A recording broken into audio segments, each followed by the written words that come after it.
What's up, Wolfpack fans? What's up, Louisville Cardinal fans? Welcome to a special Locked On crossover edition.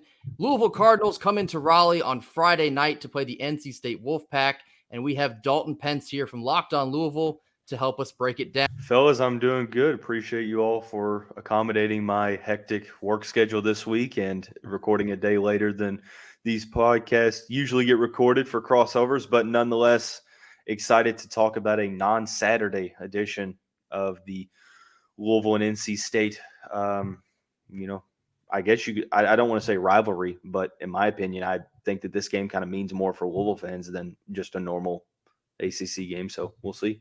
It is back-to-back Friday night games for the NC State Wolfpack. Kind of weird in a sense, as we never have these type of things, but a lot of NC State fans hang on the last time we play Louisville on a non-Saturday. That was the Lamar Jackson game back in 2017. Just like that game, it is another blackout that NC State fans are getting geared up for. But we're going to start this episode off by asking you questions about Louisville. Then in the second half, we'll switch chairs, and you can ask us about NC State. I'll get right into it here. The prodigal son has returned for Louisville. Jeff Brom has come home to take over the helm. He's gotten off to a 4-0 start. Card fans are feeling good about it. Let us get your temperature, Dalton. What has impressed you the most about Jeff Brom through 4 games? I think it's just the energy. This was a fan base this time last year was lethargic at best. Not necessarily convinced that the guy in the head coaching role was the guy for the future. And thankfully, Cincinnati said, hey, we'll take care of you. And, helped Louisville have the best possible offseason that I felt like they could have had. It's hard to really look too much into these first 4 games. All 4 games Louisville was supposed to win, and they did, to their credit. I like the silver lining being that even though they've struggled at times, they've finished games. That's not something that you could have said for the Cardinals over the past 4 years or so, since 2019. So, I think just the vibes amongst the program, that's kind of cliche to say, but for a program that's really been sort of, like I said, lethargic, almost going through the motions since 2019, it's a breath of fresh air. Yeah, 1,000%. And I think the most interesting thing is, Candace Cooper and myself used to call them the fighting Satterfields on Locked On ACC, because we often joked about the fact that he did not have the fan support, and it felt like he was coaching for his job every week. But Brom is he's a Louisville guy through and through. His little brother, one of the greatest quarterbacks in Louisville history, who I believe is also on the staff, right? He's the offense coordinator. Yeah, okay. So you've got multiple Broms. You've got the Brom to Brom connection happening there, and the offense is absolutely humming. For these first 4 games, are they doing just about what you expected offensively, or are you like, hold on now, this is something that not even I could have seen coming? Really, in all honesty, if you're asking me if I expected Louisville to have currently a top 5 offense in college football, I think the answer would be no. Now, granted, I wasn't expecting the rushing attack to be as good as it was. I was expecting the passing attack with, each of Brom's first 8 seasons outside of one featuring a top 20 passing attack. I expected that to be light years better. I wasn't expecting it to be this good. I think that it was could have been a little better had Louisville scored at all in the second half against Indiana, but shout out to the Hoosiers for making those adjustments. Long story short, no, but it's along those lines. I expected them to be much better. I didn't expect them to score at the rate that they're doing. Getting into this Louisville offense, you have Jack Plummer reuniting with Jeff Brom here in Louisville. He's thrown for over 1,100 yards already here through 4 games. Running back Jawar Jordan has already run for nearly 500 yards and 6 touchdowns. And wide receiver Jamari Thrash has 400 receiving yards and 5 touchdowns. Of course, these are the biggest 3 names. Give us a couple more names that you could see be an X factor in this game Friday night.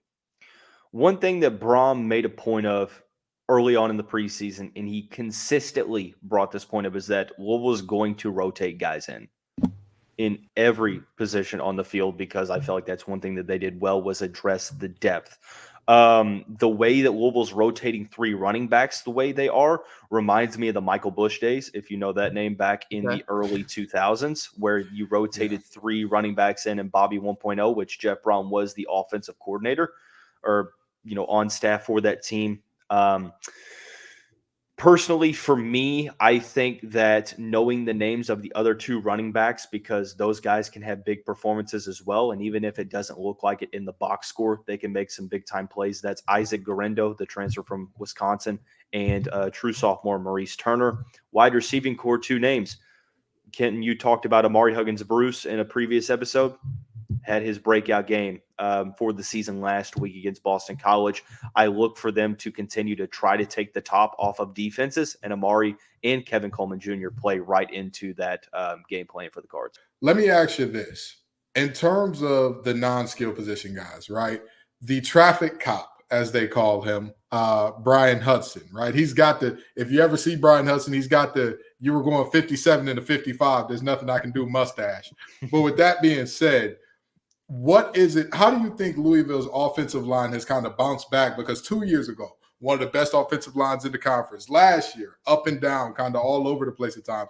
And now this year, they're looking like a very solid unit. What do you attribute that sort of comeback to, if you call it that? It's the way that Jeff Brom addressed this position after the spring game. Heading into the spring game, there were some question marks. They had gotten John Paul Flores from Virginia, but that's it. They hadn't gotten another offensive lineman, and then it was very evident in the spring game that the one issue with offense was going to be that offensive line. So Brom goes out and gets 5 to 6 offensive line players that had played multiple years at a previous destination. Willie Tyler has been a stronghold on the left side of that offensive line. You've got some other guys. Eric Miller played at Purdue with Brom for a handful of seasons. A lot of these guys that came in have played over 20, 25 games at their respective stops. So it's not like you're bringing in a ton of youth and having to truly coach them up. They've sort of come in right away and been pretty solid. One thing that I found interesting is that Louisville and NC State seem to have pretty similar coverage numbers in terms of creating that opportunity for their quarterback. Both are allowing their quarterback to be sacked just over once a game. So I think it's pretty similar in terms of effectiveness, but in terms of attributions, it's all Jeff Brom going out in the portal and getting guys that, hey, look, you can come in right away and be eligible to play. Now, switching gears here into the Louisville defense, Ashton Gelati has been a menace on that defensive line. Other than him, it would appear that the rest of the defense has been sort of spread out. There's really nobody that stands above the crowd here through 4 games. How much confidence do you have in your defensive unit, especially seeing that NC State has struggled a little bit on offense? I'll be honest with you, fellas. You might not see another Louisville fan as optimistic about NC State as I am, just because I have flashbacks of Brennan Armstrong throwing for 500 a couple years ago against Louisville. Yeah. I have flashbacks of Garrett Schrader and Sean Tucker and Robert Anae's system absolutely shredding Louisville's defense last year in the season opener. New staff, hard to make those parallels. However, I am not ready to write this offense off just yet, in my opinion, from my outside looking in microscope. But in terms of the Louisville defense, pass rush has to be better. Ashton Gelati has been great, but even he would probably tell you there's a lot of times where he's been slipping on turf. Potentially, maybe it's because of the NFL stadiums they're playing in. Who knows? I'm not a conspiracy theorist, but Louisville has to do a better job of getting after the opposing quarterback, because when the defense is at its most vulnerable state is when teams are using the zone against them and just taking the yardage and just moving down the field. Not a ton of big plays outside of that game against Georgia Tech and 1 or 2 from Thomas Castellanos last week. They're just marching down the field 7 yards, 8 yards, 7 yards, 8 yards, and then boom, oh, hey, look, we're in the red zone. And that's where things get a little tricky. So the defense has some stuff to prove this week. I'll put it that way. In just a moment here, we're going to be switching chairs. Dalton will be asking the two of us about what Louisville fans can expect from NC State after a quick word from our sponsors. Our first sponsor of the day is Nutrafol. You don't have to choose between better hair growth and your health. Nutrafol provides a whole body health approach for men that promotes healthier hair. No drugs, no compromises, just better hair. Men think losing their hair is inevitable, so you can take control of your hair's future with Nutrafol's science-backed hair growth supplement for men. Nutrafol is the #1 dermatologist-recommended hair growth supplement clinically shown to improve your hair growth, visible thickness, and visible scalp coverage. Nutrafol supports healthy hair growth from within by targeting root causes of thinning, such as stress, hormones, environment, nutrition, lifestyle, and metabolism. So take the first step to visibly thicker, healthier hair. Nutrafol is offering our listeners $10 off your first month subscription and free shipping when you go to Nutrafol.com/men and enter the promo code in all caps, LOCKEDONCollege. Find out why over 4,000 healthcare professionals recommend Nutrafol for healthier hair. This is Nutrafol.com/men, spelled Nutrafol.com/men, and enter the promo code LOCKEDONCollege. College football season is here, and this season, Locked On is kicking up our coverage with Locked On College Football Kickoff Live each Friday. Locked On will go live from 11 a.m. to 1 p.m. Eastern on every Locked On College YouTube channel. College Football Kickoff Live will cover playoff implications, the conference rivalry games, and go in-depth like only Locked On can. This includes insight and analysis from our stable of Locked On College hosts covering their team every day. Find Locked On College Football Kickoff Live every Friday from 11 a.m. to 1 p.m. Eastern on any Locked On College YouTube channel. All right, fellas. I'll be honest with you. There seems to be a huge divide in how good NC State is in terms of what Louisville fans believe. I feel like there's some portion, which is probably the majority, that feels like NC State's not good. They have struggled with teams that they're not supposed to struggle with, like Virginia. But then there's rational people like me, rational fans like me, that believe that it is 25% of the season, or 33%, whatever you look at it. It's too early, in my opinion.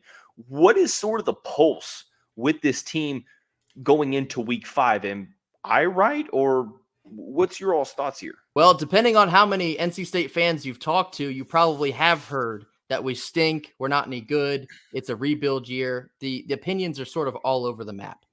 Where Kent and I currently sit, through 4 weeks, no, we haven't looked very good. We've seen a lot of struggles, surprisingly, on both sides of the ball. We thought we'd see a little bit firmer defense than we've gotten, but I think a lot of that is linked to lapses in offense. But I'm with you, Dalton. I still think it is too early. I still think you simply can't write off some of the talent we have on both sides of the ball. The bulk of the talk has been about the offense. That's no surprise. Struggled out of the gate, struggling coming into this Louisville game on Friday night. Brennan Armstrong has received a lot of criticism. I think some of it is warranted. Some of it is perhaps a bridge too far. But again, it's still so early, and I think there's a lot of time to make up some ground. You know, I'm at a place where this game will be a big determinant for me. Yeah, I'm a big believer in you see who you truly are against like competition or against comparable competition. And Louisville is the most comparable competition that we've seen so far this year. Notre Dame was a team that I had potentially making the playoff, which, by the way, is still very much so on the table for them. Oh, yeah. But with that being said, it's a matter of, hey, what does this team look like against a team that is basically neck and neck? UConn, not necessarily on their level. They played down. You know, it was a really bad game. VMI, beat all up on them. You know, that's just what that is. UVA, objectively speaking, by nearly every metric imaginable, the worst team in the ACC. That's just a fact. And so this game for me will go a long way in determining whether or not we are actually good, whether or not this team is actually like, hey, this is a team that they can do some things, or yeah, this is a rebuild year. Because objectively speaking, if we get boat raced in this game, then it's clear, looks like UConn and UVA are our like comparisons. We just didn't know it at the time. Mm-hmm. And so, you know, this team has their moments where they look unbeatable, where the defense looks like they're nails and they can just hold anybody down and they can stop any offense regardless of what you do. There are moments where our offenses look crisp. Now, granted, those moments have been few and far between, but there have been moments where our offense looked crisp. We could do whatever we wanted, running the ball through the air, etc. But there have also been a lot of moments where it leaves you scratching your head saying, "Now, wait, what was that? What was that read? What are we doing here?" type of deal. So this game will go pretty far in determining who we are, in my opinion. Grayson, I'll go to you for an offensive question. You lose Devin Leary, and I thought when he was healthy, he was really solid. And then you replace him with Brennan Armstrong. You even go as far as having one of his old offensive coordinators to where he was really good under in 2021.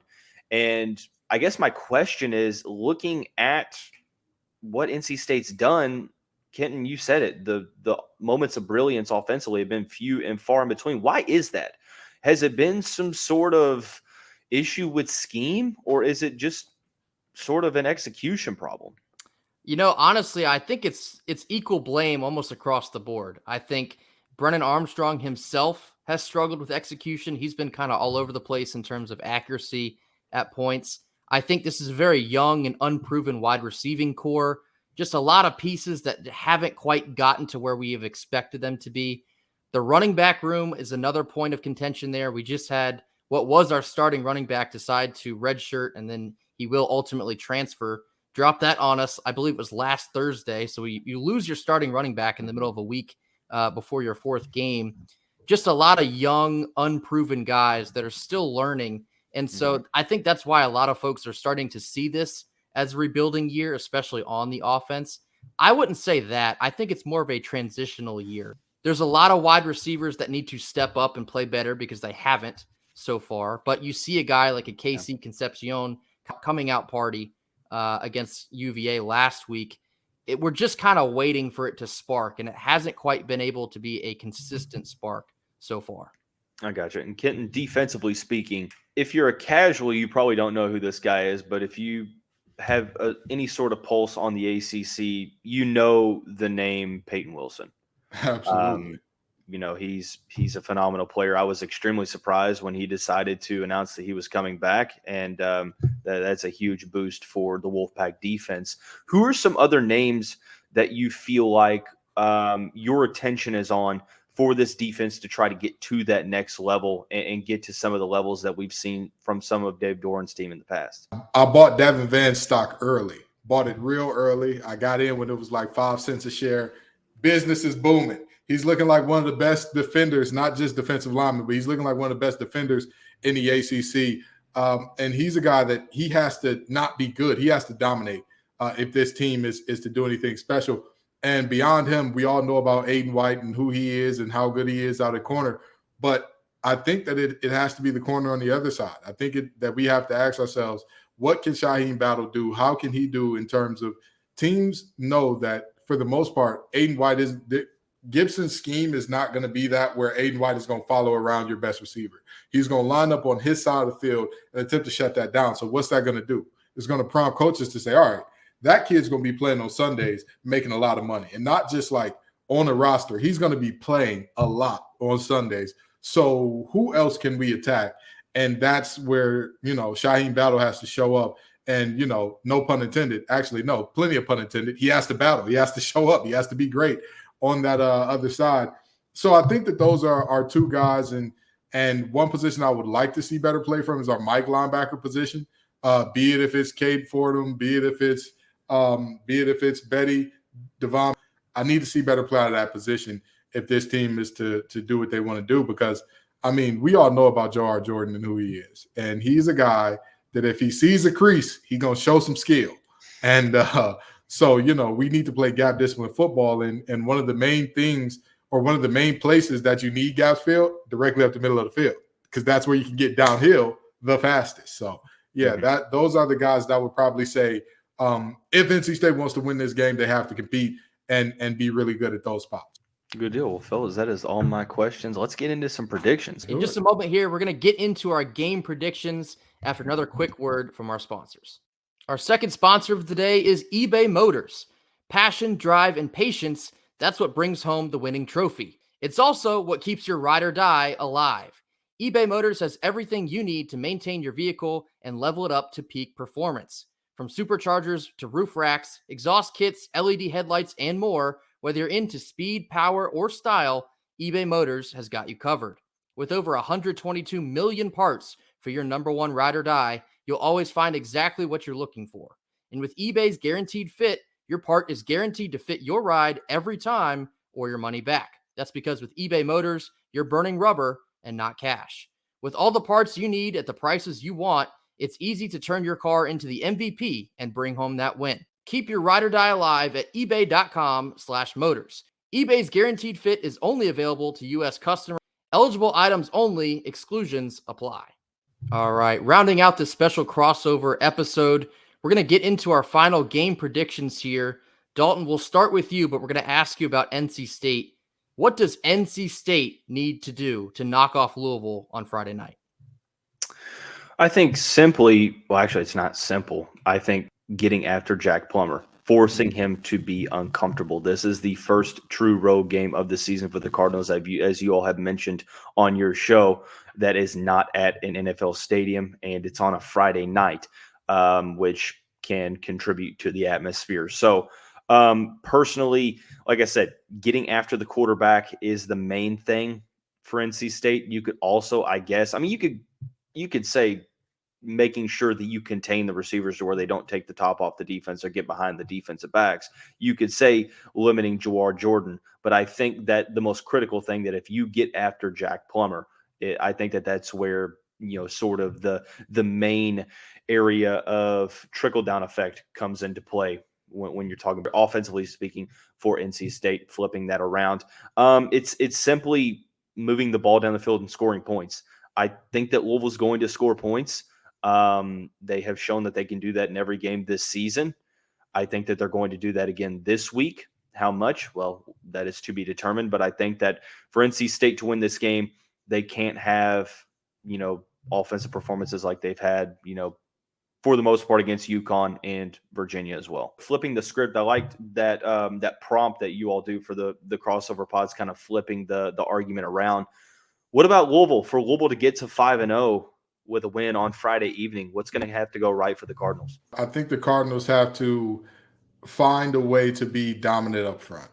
If they win this game at the line of scrimmage, NC State doesn't stand a chance. And I mean that very genuinely. If Louisville can open up holes for Jawar Jordan and whatnot, it's going to be a long day at the office. It's going to be a real quiet black night. It's going to resemble more of a funeral than a college football blackout, if that can happen. And the other part of this thing is Louisville has to create turnovers. We've seen before Brennan Armstrong will put the ball in harm's way. And if you drop them, if we're walking away from this game saying, oh boy, Louisville's DBs, Cam Kelly, Devin Neal and company, get on the jugs machine, then, there's a very easy path for NC State to take this thing the other way and kind of put a whooping on Louisville there. Something that NC State's defense has struggled with pretty consistently through 4 games is gap discipline and giving up massive chunk plays. This is something that Louisville prides themselves on, especially with the amount of points they've been putting on the board here through 4 weeks. If Louisville can open it up through the air and get behind the NC State secondary, it's going to be a rough night for the Wolfpack. Of course, we're also missing both of our starting safeties due to injury. So got some depth pieces that are going to have to step up in a big way.